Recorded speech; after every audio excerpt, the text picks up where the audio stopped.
இன்னைக்கு நான் என்ன படம் உங்களுக்கு சொல்ல போறேன் அப்படின்னு கேட்டீங்கன்னா, தெலுங்குல இப்ப ரீசென்ட்டா வெளியாகி வெற்றிகரமா ஓடிட்டு இருக்கிற ஒரு படத்த பத்தி தான் நம்ம பேச போறோம்.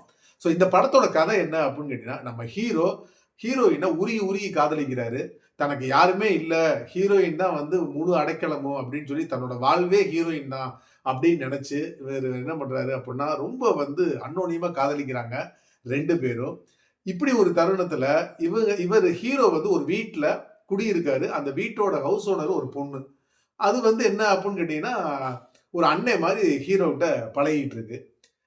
அப்ப அவரு வந்து என்ன பண்றாரு அப்புட்ன்னு கேட்டீங்கன்னா, ஹீரோயின "நீ வீட்டுக்கு வா! என்னோட பர்த்டே இன்னைக்கு உனக்கு நான் ஸ்பெஷல் கிஃப்ட் ஒண்ணு குடுக்க போறேன்." அப்படின்னு சொல்லிட்டு, இவரு என்ன பண்றாரு அப்புட்ன்னு கேட்டா, வீட்டுக்கு வான்னு சொல்லி வர வைக்கிறாரு. ஆனா, இதுக்கப்புறம் இவரே எதிர்பாராத விதமா, இவருக்கு ஒரு மிகப்பெரிய ஒரு சம்பவம் நடக்குது. அந்த சம்பவம் இவர ஜெயில் வரைக்கும் போக வைக்குது. ஜெயிலுக்கு அனுப்புறது யாரு அப்புட்ன்னு கேட்டீங்க அப்புட்னா, நம்ம ஹீரோயின் தான்.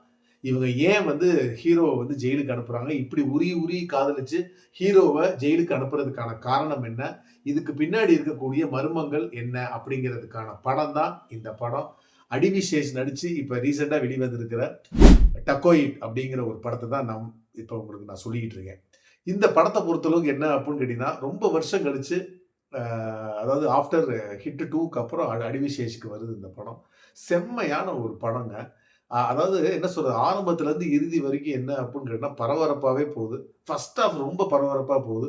செகண்ட் ஹால்ஃப் உங்களுக்கு வந்து என்ன அப்புட்ன்னு கேட்டா, அங்கங்கே லேக் அடிச்சாலும், பட் வந்து என்ன அப்புட்ன்னு கேட்டா, அத வந்து லாஸ்ட் ஒரு 35 டூ 40 மினிட்ஸ் வந்து அத வந்து ஜஸ்டிஃபை பண்ணி கொண்டு போயிடுறாங்க. பட் இதுல லாஜிக் ஓட்டைகள் இருக்க தான் செய்யும். பொதுவாவே தெலுங்கு படம் உங்களுக்கு தெரியும். மாஸ் ஹீரோ படம் தான் நம்ம லாஜிக் பார்க்கக்கூடாது. பட் இந்த படத்துல நீங்க லாஜிக் பார்க்கலாமான்னு கேட்டா, இதுலயும் லாஜிக் பார்க்காதீங்க. இது ஒரு நல்ல ஒரு லவ் ஸ்டோரியோட ஒரு த்ரில்லரா எடுத்துட்டு போயிருக்காங்க இந்த படத்த. ஒரு டிஃபரண்டான ஒரு தெலுங்கு படம் பார்க்கணும். அதுல வந்து என்னன்னா, லவ் பிளஸ் ஒரு த்ரில்லர் ஜர்னி உங்களுக்கு வேணும் அப்டின்னா, இந்த படத்த நீங்க தாராளமா ஒன் டைம் வாட்சபிள் தாராளமா நீங்க பார்க்கலாம். இந்த படத்த பார்த்துட்டு உங்களோட கருத்து என்னங்கிறத கமெண்ட் செக்ஷன்ல பதிவு பண்ணுங்க. மீண்டும் அடுத்த ரிவ்யூல சந்திக்கிறேன். நன்றி, வணக்கம்.